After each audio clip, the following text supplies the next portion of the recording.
Hello, our names are Juan and Tomas, and today we're going to talk about financial and political corruption in Colombia specifically. Before we talk about corruption in Colombia, we would like to tell you where is Colombia located. Colombia is located south of Panama. To the west, it shares borders with Ecuador, with Peru, and to the south with Brazil. Lastly, to the east with Venezuela. Throughout the years, corruption has been a national problem that affects the majority of the population. The real question is, in spite of all Colombian political corruption, can it be classified as a failed nation?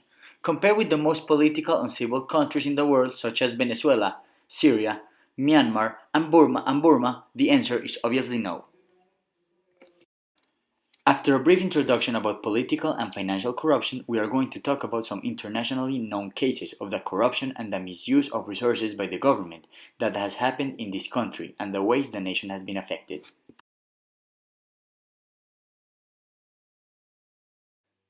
One of the many ways the government has stolen money from the people is the Odebrecht scandal.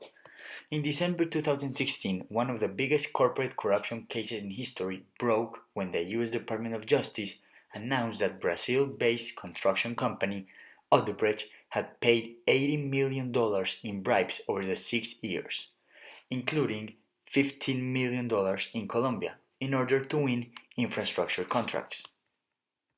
On March 14, President Santos acknowledged that Odebrecht had illegally donated funds to his 2010 campaign, though he denied awareness of the act at the time. With this money, Santos would later become the president of Colombia. Odebrecht would bribe the government in order to have infrastructure contracts, and the government would be benefited by this. Another example of corruption in Colombia actually happened a few months ago when the anti-corruption director of La Fiscalía stole $10 million from the government. The only problem isn't the money that he stole, it's actually the bail he has to serve. He only has to serve for 7 years, and with good behavior, he can apply for an early release and also can pay for a part of his bail. It's very sad to see how stealing money in this country actually isn't a bad thing. The last example of corruption is one of the most known by the Colombian people. It is the false positives from President Álvaro Uribe. But what are the false positives? The false positives was a chain of murders ordered by President Álvaro Uribe, in where the military killed civilians and dressed them up as Las FARC.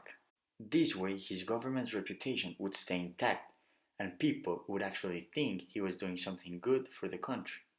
This is a very controversial case, but it was under investigation for a few years, and many evidence points that Álvaro Uribe was responsible for this.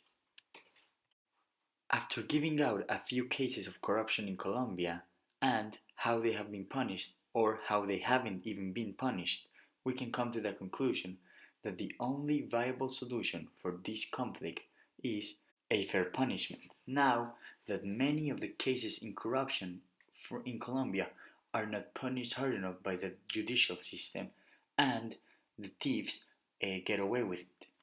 This is a simple and viable solution. Now that the punishment can be worse, and people will actually be afraid to be corrupt.